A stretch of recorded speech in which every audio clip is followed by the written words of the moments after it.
Lynn Packer here with Video Op-Ed Part 8. The Nazarene Fund, Where Have All the Millions Gone?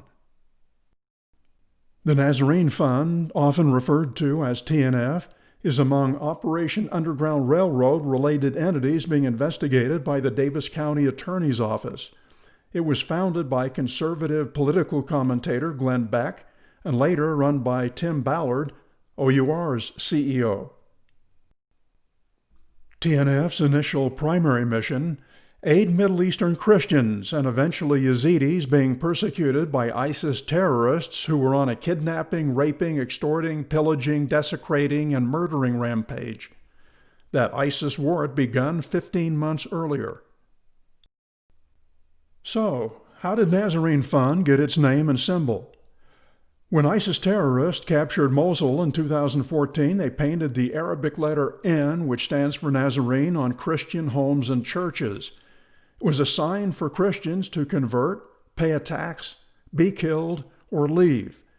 Pro-Christian groups adopted the symbol in opposition to ISIS persecuting Christians. A year later, Mercury One acquired it to designate its newly formed Nazarene Fund. A lawsuit revealed Beck was in financial trouble at least a year before Nazarene was formed. On December 2014, Beck fired his former chief executive, Chris Balfe. Balfe's 2016 countersuit said, by 2014, Mercury Radio Arts, Beck's private umbrella company, faced immense cash pressures as services continued to decline, ad sales lagged, and deals fell through. He said Beck has driven Mercury Radio Arts into the ground due to his own erratic behavior, excessive spending, and mismanagement. Between 2016 and 2018, Glenn Beck's money problems got worse. He donned a MAGA hat in support of Trump after opposing him in 2016. Politico reported that Beck's attacks on Trump in 2016, calling him a narcissistic psychopath, upset Trump's followers and was hurting Beck financially. He laid off employees. He put his $5 million residence on the market, and he offered his private jet for sale. Beck's media empire woes were well publicized. The Daily Beast reported, Glenn Beck's media empire implodes. Again. And when Beck was pressed to explain his financial problems on CNN's reliable sources, he quit the interview and walked out. There's this new headline on the Daily Beast saying that your company's in trouble, that you were trying to find a buyer. Is this related to the point about people not talking to each other? That if you want to create that media company, there's not interest? What's going on with that? Wow. Brian, thanks a lot. I think that's the most ridiculous question I've ever heard. I'm sitting here ready to talk to you. It's been happening. We want to stop it, and you want to play those games? Have a nice day. What game did I just play? So the question on the Daily Beast website, the headline says, Glenn Beck's media empire is imploding. Again, that's the headline on the Daily Beast. It is well known that Glenn has been trying to sell the Blaze. There was talk about it. While Beck's media ship was sinking, in 2011, he founded the nonprofit Mercury One. In 2015, he created the Nazarene Fund within M1. He made false claims to solicit donations, and he provided almost no detail about Nazarene's finances. What are the chances he or Ballard diverted any of the millions of dollars raised for Nazarene? Is Beck's Mercury One nonprofit operating illegally? He's not disclosed enough information to tell, but there are some red flags. There's been no public reporting for 2 years. Millions coming in while Beck's for-profits are losing millions. There's been incessant pitches for donations. Many claims are false, and Nazarene's achievements often exaggerated. Is Nazarene part of Mercury One or Operation Underground Railroad? There's a lot of conflicting information about that. Next, I'll talk about some of the false statements Ballard and Beck make about Nazarene. First up, Tim Ballard's assertion that Glenn Beck rescued 10,000 Christians before ISIS attacked. But first, a word about Ballard's flattery role. Ballard is to Glenn Beck what Mike Pence is to Donald Trump, to heap praise and extreme flattery. NBC News reported Trump has made Mike Pence the sycophant-in-chief. Ballard is Beck's sycophant-in-chief. Tim Ballard compares Glenn Beck to Oskar Schindler. Ballard said, "I love what Oskar Schindler did, getting 1,200 people out, but Ballard insists Glenn Beck saved more Christians than Schindler saved Jews. He said Glenn got 10,000 people out of the Middle East before ISIS came in." In 2015, Glenn Beck started the Nazarene Fund to get the Christian people out of the Middle East, out of Iraq, as ISIS was rolling in. He moved 10,000 people out. I love what Oskar Schindler did during, getting 1,200 Jews out. What an amazing story. Glenn got 10,000 of people out of the Middle East and into safety before ISIS came in. And once they came in, we know what they did. Sex slave markets like we've never seen. Christian Yazidi children and women killed the men. Glenn Beck also compared himself to Oskar Schindler. It was during a Newsmax interview more than a year after ISIS began its rampage. Glenn Beck on Syrian refugees, "I'll save more people than Schindler." Radio commentator Glenn Beck is vowing to smuggle persecuted Christians into the United States, even if it lands him in jail. Newsmax quoted Beck, "I asked if my audience could raise $10 million before Christmas to bring the Christians in from Syria. We'll vet them ourselves. I have former CIA people that are going over, and they're vetting everybody right now. We can save more people by Christmas than Oskar Schindler saved, okay?" Beck suggested flying the refugees to Mexico and then marching alongside them as they cross into the United States. Checking the facts? It never happened. Ballard and Beck made false fundraising pitches. Beck did not rescue 10,000 Christians before ISIS attacked. After ISIS attacked, Beck was never able to fly Christian refugees to Mexico and smuggle them into the United States. It's not surprising that both Ballard and Beck embraced Trumpism and mastered the art of the lie. Ballard's claim about Beck rescuing 10,000 Christians before ISIS attacked, among a multitude of false fundraising statements, shows that the bigger the lie, the more effective it can be to persuade donors to pour millions of dollars into the Nazarene Fund. There are lots more untrue Ballard and Beck fundraising pitches. One was that no one was really watching ISIS kidnapping and raping religious minorities in Iraq. Another that no one was really helping get ISIS captives out of harm's way, and giving the false impression that the Nazarene Fund had been helping rescue women and girls from sex slavery in the Middle East. Here's an example on YouTube. The war in Syria is raging on, and ISIS and other militia groups are now using the COVID-19 pandemic to regroup and grow stronger.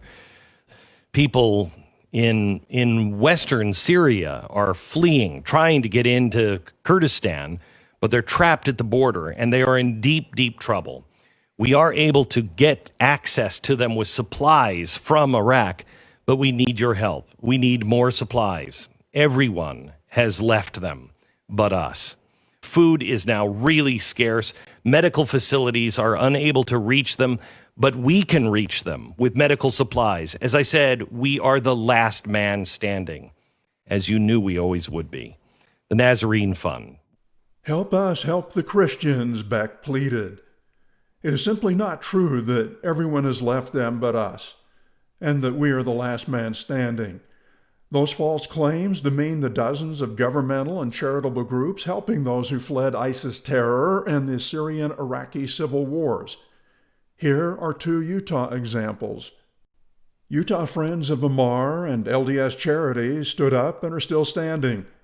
They support the British Foundation, Amar, and are helping ISIS victims. One of their joint projects was establishing a health center at one of the largest Yazidi refugee camps. Stan Parrish, board president of Amar's Utah affiliate, said he's never heard of the Nazarene Fund.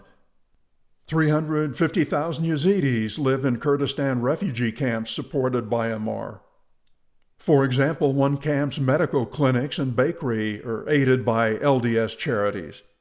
On to some more Ballard whoppers. The Nazarene Fund was established as a result of a horrific tragedy that happened in 2014 and 2015. You remember this, when ISIS attacked Iraq. They brutalized, they destroyed their villages, they killed many of the men, and they took many of the women and even the children and forced them into sex slavery. And no one was really watching, and no one was really doing much to help. And so Glenn Beck and Mercury One founded the Nazarene Fund as an effort to help these people, to get them out of harm's way and get them into safety. There are more false statements to prospective donors. The truth is, the world was watching on television. ISIS posted videos of beheadings, mass murders, and kidnapped women and girls. This image is from a widely rebroadcast video uploaded by ISIS slave traders in October of 2014, bragging about how they buy and sell Yazidi sex slaves. Not only was the world watching, governments were also doing something.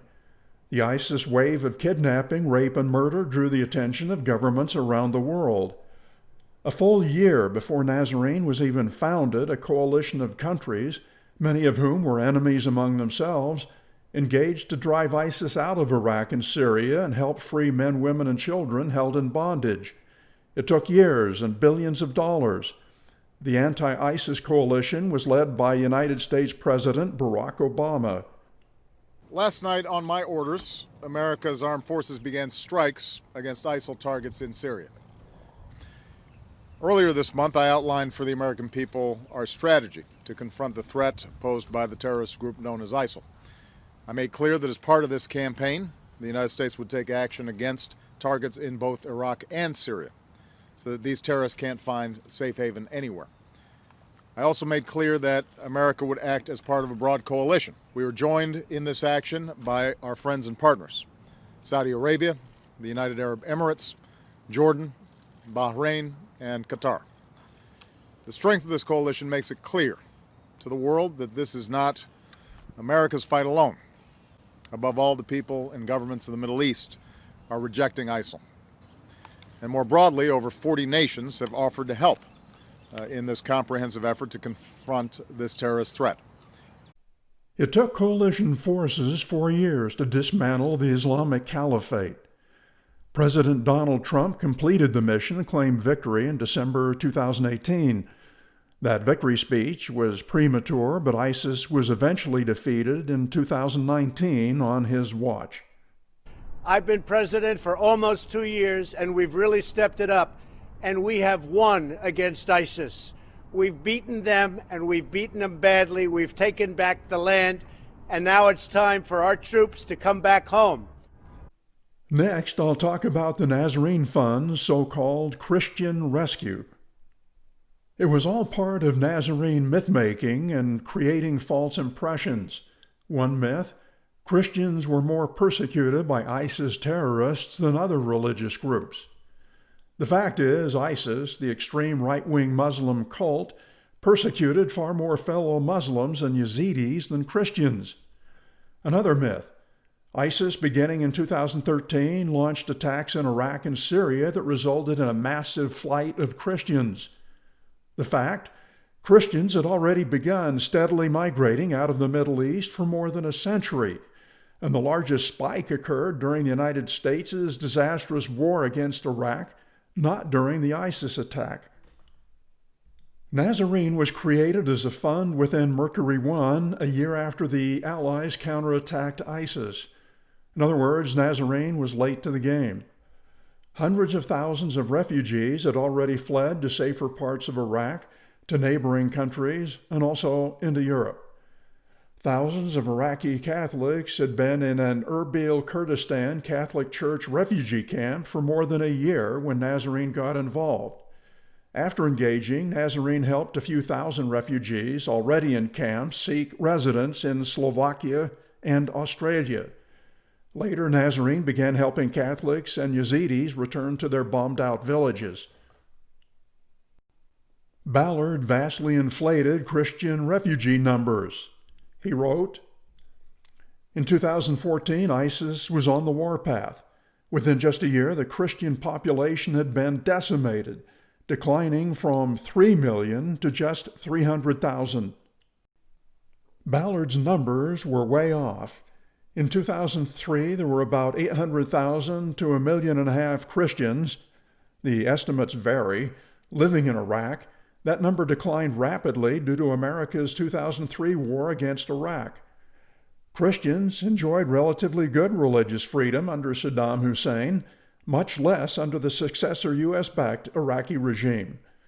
By 2015, there were only about 500,000 Christians or fewer left in Iraq, not the 3 million Ballard claims." This chart shows the percentage of Christians in the Middle East. Most were in these 5 countries. Look at the scale across the bottom. In 1900, the biggest percentage was in Syria, the smallest in Iraq. Over the next century, both steadily declined to very small fractions. Note that the disastrous American war in Iraq sparked a significant exodus, followed by Iraqi and Syrian civil wars. By the time ISIS attacked, there were hardly any Christians left to flee. Nazarene's first mission in 2016 was mostly about resettling Christians, not Muslims or Yazidis. Most Christians had already fled in 2014 on their own as ISIS took control. A majority was camped in Kurdistan's capital, Erbil, where upwards of 450,000 refugees had come and gone since 2003. One of several camps was run by a Catholic church supported by multiple charities. The fact is, most Christians had rescued themselves from ISIS. Ballard's and Beck's repeated use of the word rescue is a huge stretch. Christians had been in the camps for more than 1.5 years when Beck got involved. The next step was resettling. Some wanted to relocate elsewhere in Iraq. Others wanted to wait and return to their villages. Nazarene's initial goal was to resettle those who wanted to emigrate to other countries and leave Iraq altogether. Typical news coverage of Beck's early fundraising showed that in the beginning, Beck's charity helped evacuate persecuted Christians from Iraq.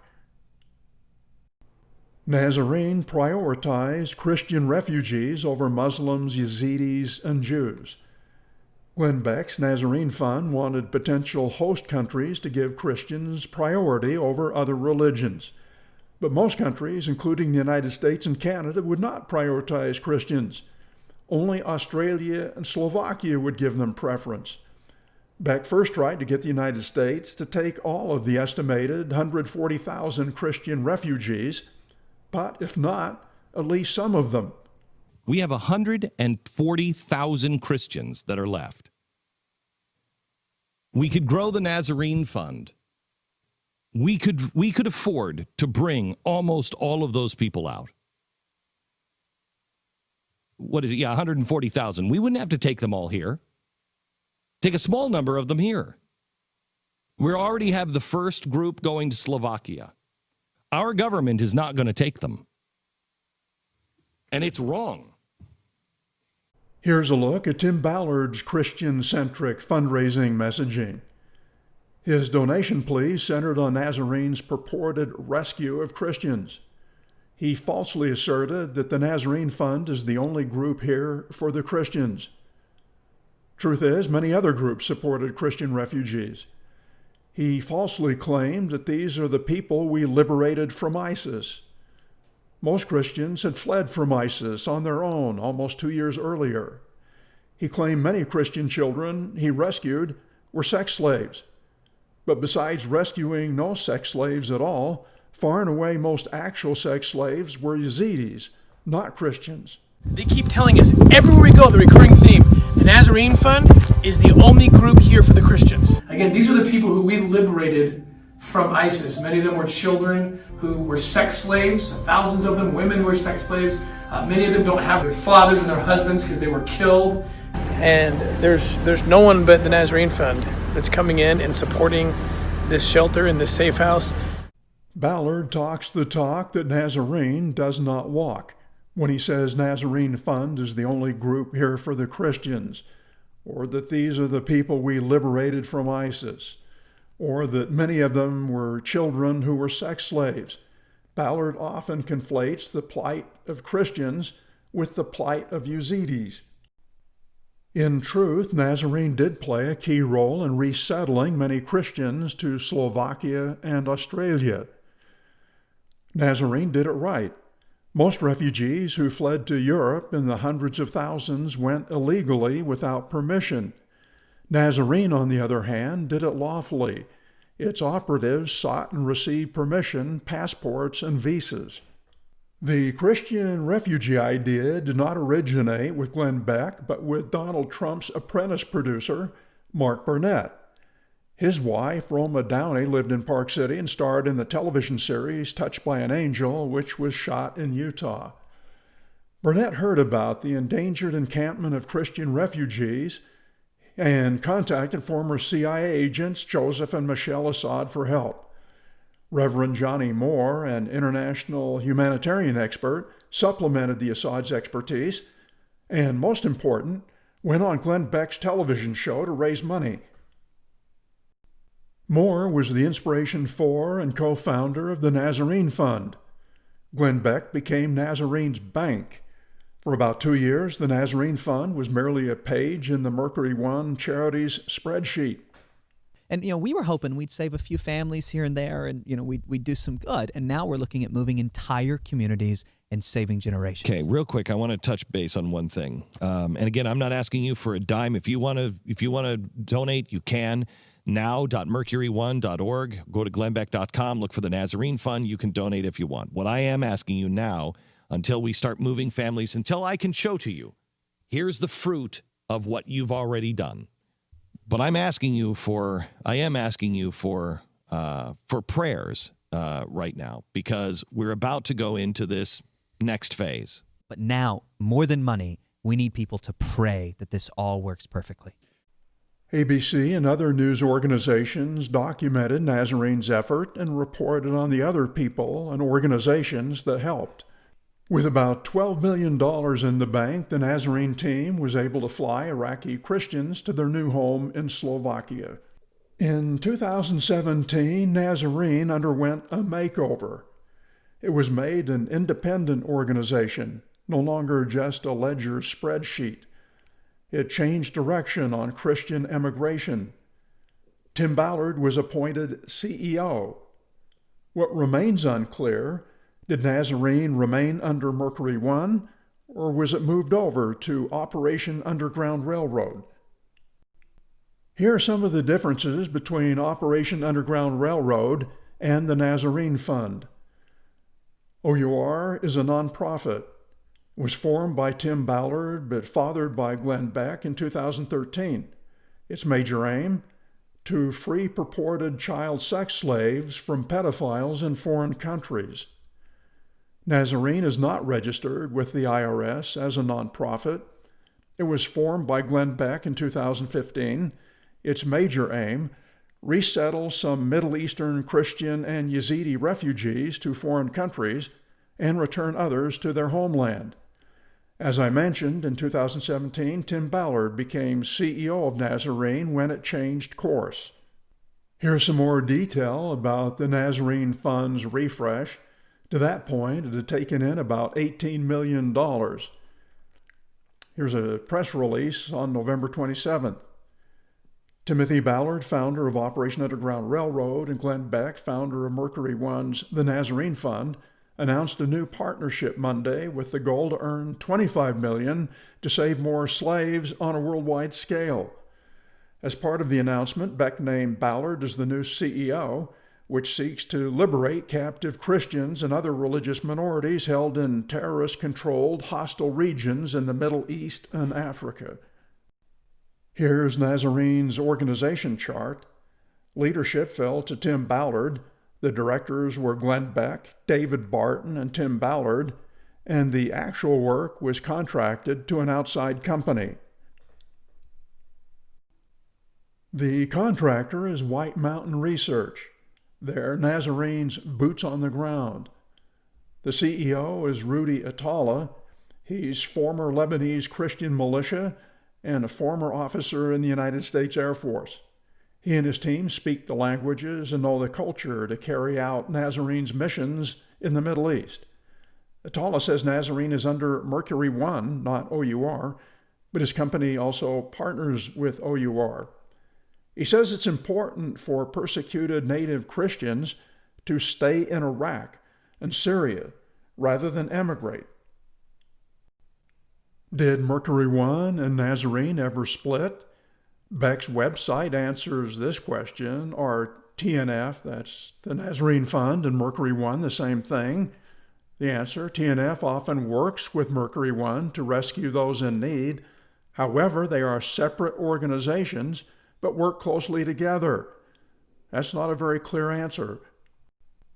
Ballard attempted to explain how OUR and Nazarene fit together as what he called sister organizations. The Nazarene Fund and Operation Underground Railroad are actually very separate entities, but they are sister organizations. Both of them call their godfather Glenn Beck, because Glenn actually started, in many ways, both those organizations. Today, I am the CEO of both OUR and the Nazarene Fund, and our missions do overlap at times to where we can actually work together. Other times, the missions are separate enough that we have to operate separately. Nazarene, which up until 2017 had basically just been paperwork, was first formed as an LLC by Tim Ballard in California, the same state where OUR was created. It was then that Nazarene's Christian immigration program made a U-turn. It went from claiming it's important to move Christians out of Syria and Iraq to saying it may be more important they stay and return to their bombed-out villages. And of course, you know, when you lose the Christians out of those parts of the Middle East, if they completely go away, then the rest of the pressure is going to be on Israel. Now imagine we're losing our Judeo-Christian lands and heritage. Nobody wants to do that. I mean, most people, if you really study the roots of the Middle East and that Judeo-Christian heritage, nobody would want to see that narrative changed at all. And so that's another part of what we're doing, is preserving these people, because they've been holding these traditions. They've been holding, you know, this is where we came from. Back to the question. After Nazarene was officially created, was it kept under Mercury One or placed under OUR? Because Ballard registered Nazarene as an LLC, it seems it was being moved to OUR. Attallah, however, said Nazarene was going to be moved from Mercury One to OUR, but ran into legal and accounting problems and did not happen, which indicates it remained under Beck's direct control. Plus, Beck's Mercury One continues taking donations for Nazarene. What difference does it make? Maybe none. Maybe a lot. It would determine who's responsible to report Nazarene's finances to the IRS and to donors.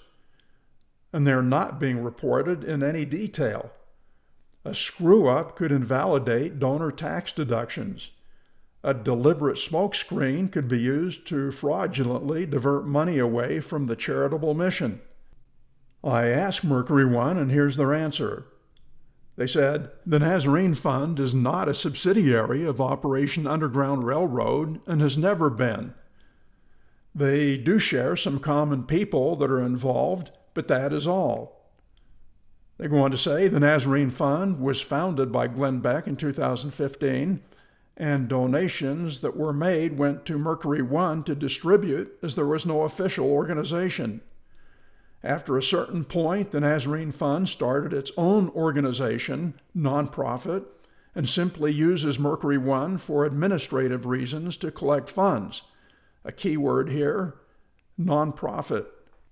I put the same question to Rudy Attallah. He told me that for a short period of time they were trying to take Nazarene under the umbrella of OUR as a subsidiary, but it did not work out. They were trying to finalize the legalities between the lawyers. He said Glenn Beck decided to keep it independent. He said for a short period of time, Mercury One was sending the funding for the Nazarene Fund to OUR. Attallah was unaware that Ballard is currently Nazarene's CEO. Mercury One and Atala are wrong, according to Tim Ballard.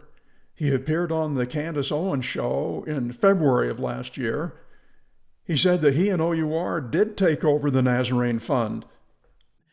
And then a couple years ago, 2.5 years ago, Glenn called me and said, I need you to take over, OUR to take over the Nazarene Fund. Wow. So he's still the founder, and we still work closely with him and Mercury One. So we're doing a lot of work in the Middle East now. There's more proof that Beck's Mercury One is wrong. Nazarene is not classified a nonprofit by the IRS, as Beck's organization claims. While Mercury One may think Nazarene is not an OUR subsidiary, OUR's tax records indicate otherwise. OUR's 2019 990 tax return shows disregarded entities. A disregarded entity is a nonprofit subsidiary that is disregarded for tax purposes. The form asks, did the organization own 100% of an entity disregarded as separate from the organization? The answer was yes, the Nazarene Fund. Here's the form. It shows the Nazarene Fund. Now let's look at Mercury One's 2019 990 tax return. Glenn Beck's accountants had not posted it online as it should have, but after I asked for a copy, they did provide one. It's more than a year delinquent. The filing shows that in 2019, Mercury One donated more than $2.8 million to OUR. The so-called rescue the tax return describes occurred 3 years earlier, sloppy at best, maybe confusing on purpose. However, we really need to look at Mercury One's list of disregarded entities. If Nazarene were still owned by Mercury One, it would be there. But it's not. There's another unexplained oddity. In 2020, OUR registered the Nazarene Fund again, this time in Utah instead of California. OUR filed the paperwork in Utah in March and then amended it in October. On paper, there are now 2 Nazarenes, both founded by OUR, one in California, and later another in Utah. OUR won't explain why. Back to Nazarene's 2017 change of focus. After 2017, there's a difference between how they handle Christians and Yazidis. Nazarene's website asks, what happens to those that are rescued? It says it depends on who is being rescued. We try to help Christians rebuild their homes. Many Christians want to return to their homelands because their numbers in the region are dwindling quickly. Even with the threats that are present in the region, most Christians don't want to leave. We partner with organizations that work with vulnerable Yazidis in country. Many have been resettled in Australia. This next section is about the Yazidis. And by the way, the Yazidi religion is neither Muslim nor Christian, but has elements of both. The well-planned, methodical, legal resettlement of Christians overseas was extremely time-consuming and very expensive. Plus, there was that growing resistance to moving the few remaining Christians out of the cradle of Christianity. As Allied forces began retaking settlements in Iraq and Syria, the way opened for some refugees to return home. With that change in focus, Nazarene took a greater interest in helping Yazidis, taking some to Australia, assisting some in camps, and returning some to their leveled villages. Nazarene was not shy about jumping on the Yazidi rescue bandwagon and conflating their plight with the plight of persecuted Christians. First, some background. In August 2014, ISIS assaulted Yazidi settlements. The green part of this map shows Kurdish-controlled Iraq. The ISIS attack on Sinjar, the Yazidis' primary homeland, was far different and far worse than attacks on Mosul, where ISIS forced Muslims and Christians to pay a levy or leave, and a good share did leave and became refugees. In Sinjar, there was no opportunity to leave.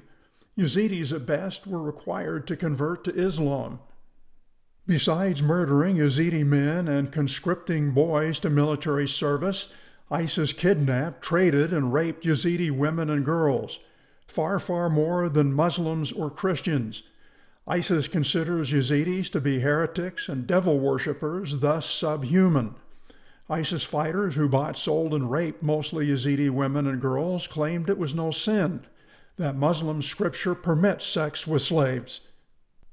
The Nazarene Fund made a lot of false and hypocritical claims about the Yazidis. The world, in truth, as I said earlier, was watching and reacting to ISIS terrorism.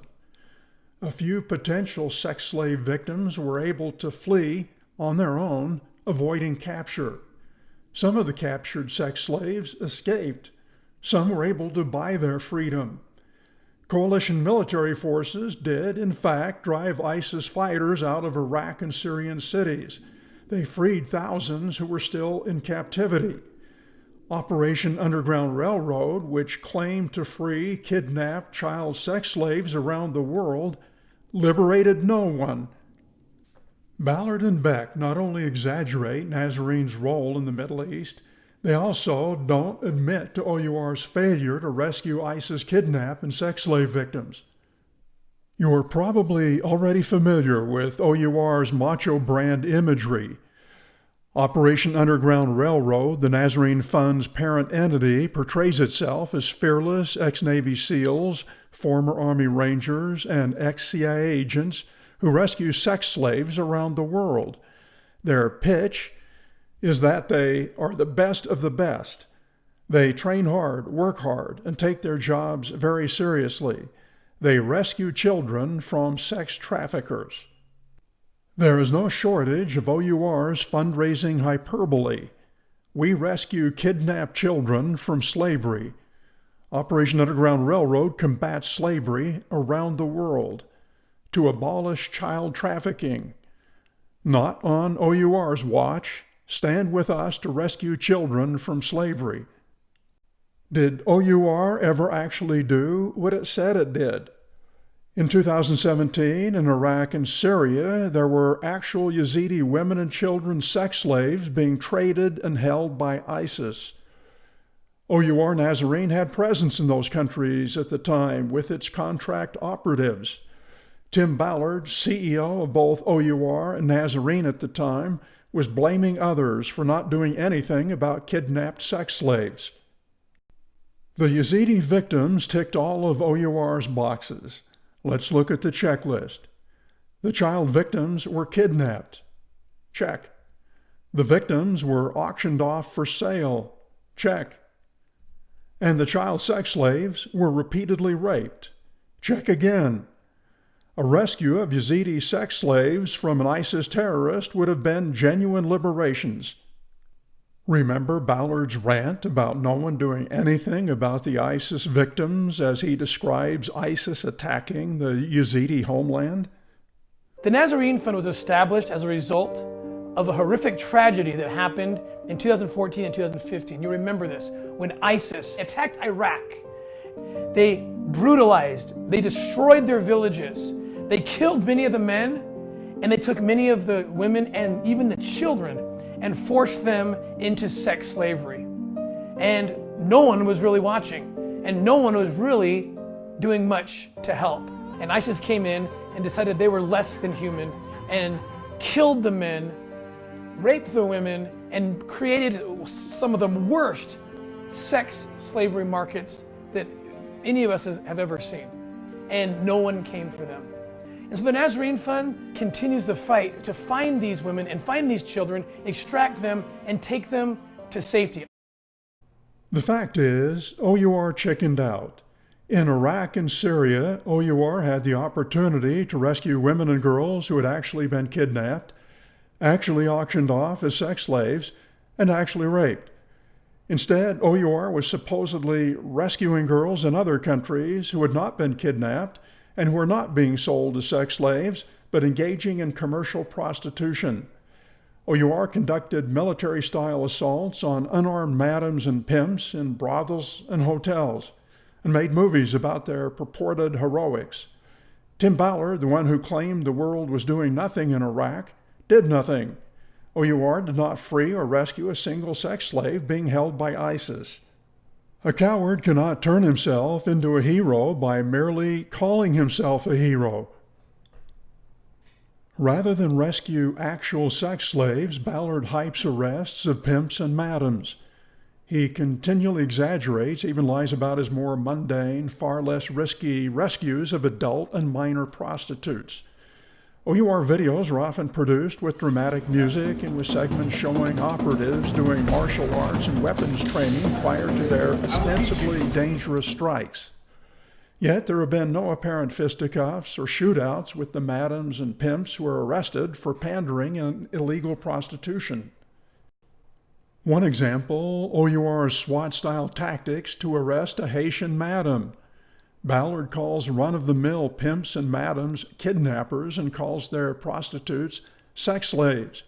He portrays the Haitian madam an organized crime kingpin. She was armed only with a lollipop still in her mouth when taken down by one of OUR's heavily armed jump teams.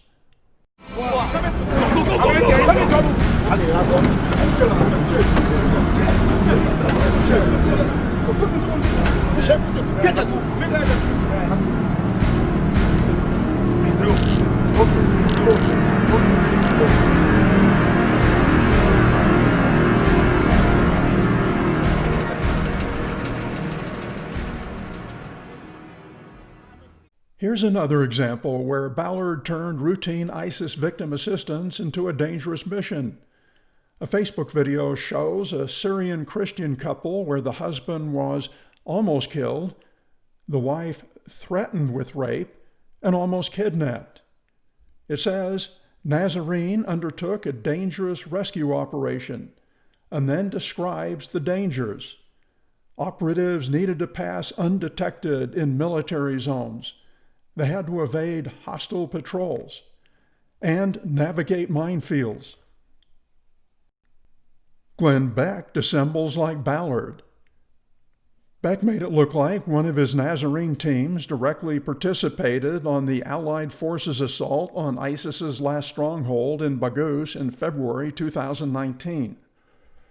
During the final bloody attack, the decapitated bodies of 50 Yazidi sex slaves were found in an ISIS tunnel.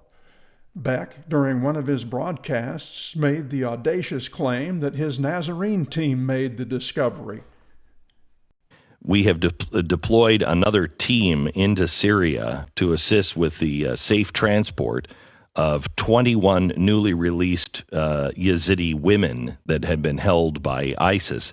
This is the same area where just a few days ago we found in a tunnel 50 heads of women that were beheaded by their ISIS captors. This is like the emptying out of Auschwitz, but nobody is really helping. The world's not helping. Find people. Nobody's there. And we are doing this because of you and with the money that you have donated. Please help us, the NazareneFund.org. Of course, Beck's claim was not true. No Nazarene operatives entered Baghouz as the armed forces fought their way in. The press and aid workers were restrained to the outskirts of the city. The news media reported British forces made the grisly discovery of the 50 women's heads. As if he needed to one-up Beck, Tim Ballard made an even more preposterous claim about the Baghouz attack. I'm not making this up. Nazarene is so anxious to create a bravado image that it claims to have not just been with, but ahead of the attack on Baghouz, implanted behind enemy lines. This is from Nazarene's Facebook video. During the Battle of Baghouz in 2019, a Nazarene team remained undercover behind enemy lines, successfully evacuating 38 Yazidi captives. Nazarene posted this video on his Facebook page January 2nd this year, even though the purported behind enemy lines rescue took place almost 2 years ago. Nazarene's team was not undercover and not behind enemy lines. I interviewed Rudy Atala, who heads the American company doing Nazarene's contract work in the Middle East. He said he did have a three-man team in Syria at the time ISIS was making its last stand in Baghuz. He said his team was standing by to help those who fled the battle. Our guys were in the region, Atala said. They were not in the battlefield. As soon as the killing stopped, our guys were right there to grab the kids and the victims and pull them out.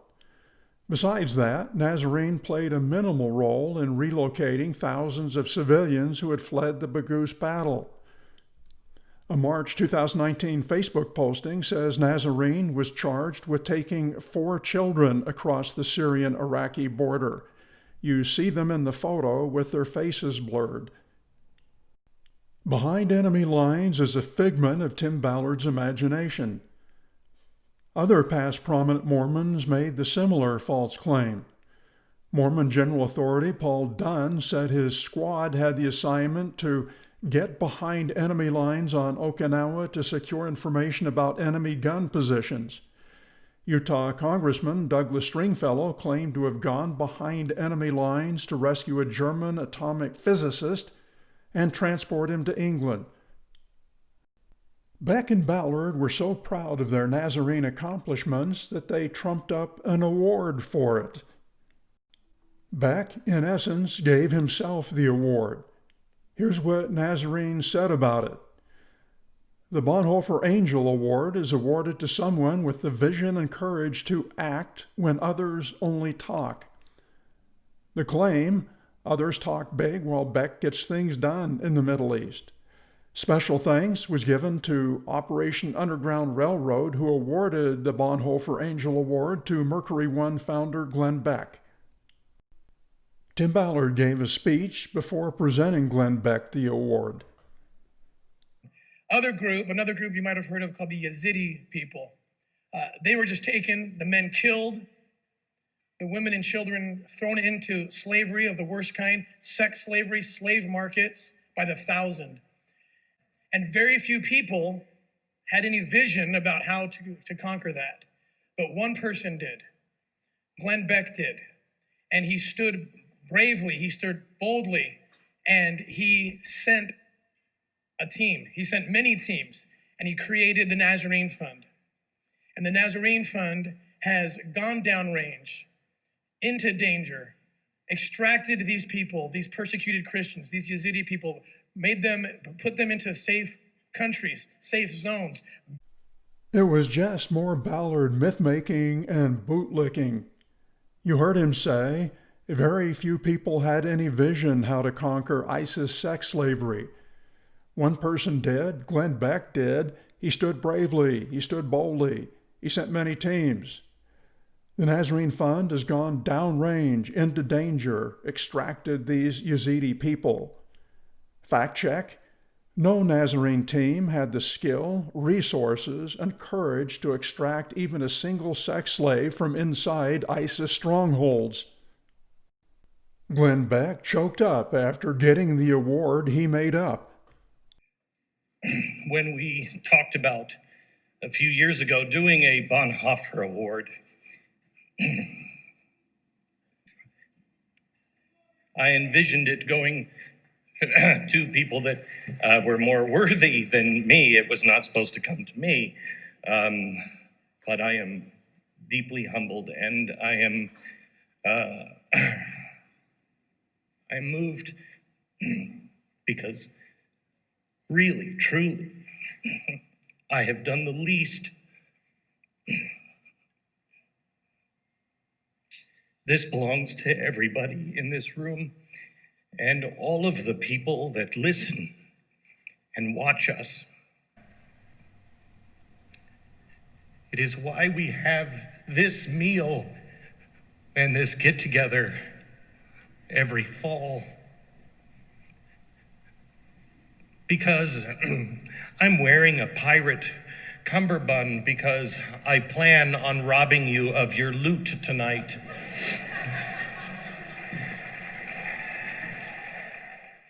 Just what is the Bonhoeffer Angel Award? It's an award Beck named after Dietrich Bonhoeffer, who was an anti-Nazi Lutheran pastor. Bonhoeffer courageously and openly opposed Hitler's policies. He was arrested and imprisoned in 1944, then executed by hanging in 1945. I want to add this footnote and explain why Beck and Ballard, as Mormons, should be ashamed of naming an award after anyone who died opposing Nazism. Generally, Mormons in Germany supported Hitler. Helmut Hubener was a Mormon living in Hamburg, Germany. He was 17 when he and two of his fellow church members secretly distributed leaflets critical of Hitler and Nazism. During that time, his LDS church leader banned Jews from attending services. Hubener was caught, arrested, and executed by beheading in 1942. Hubener was deemed a troublemaker. The head of his congregation excommunicated him while he was in prison. It was a pattern of Mormon support for the Nazi government. Traveling Mormon missionary basketball team members were not reluctant to use the Nazi salute.